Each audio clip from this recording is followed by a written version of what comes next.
After all one side லவ்வுக்கு போய் இப்படி feel பண்றீங்களே. ஒரு செடியில எத்தனை பூ பூக்குது, ஒரு பூ உதிர்ந்தா இன்னொரு பூ பூக்குறது இல்ல? வாஸ்தவம் தாங்க. ஆனா உதிர்ந்த பூவை மறுபடியும் எடுத்து ஒட்டுவேங்க பார்க்கலாம், முடியாது. அது மாதிரிதாங்க காதலும்.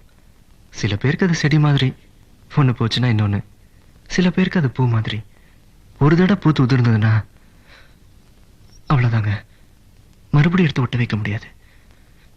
அது மாதிரிதாங்க என் காதலும். லவ் ஃபெயிலியர் ஆன எத்தனையோ பேர் வேற கல்யாணம் பண்ணிக்கிட்டு சந்தோஷமா இருக்கலையா? இருக்காங்க. ஆனா அவங்க சந்தோஷமா தான் இருக்கிறாங்களான்னு நமக்கு எப்படிங்க தெரியும்?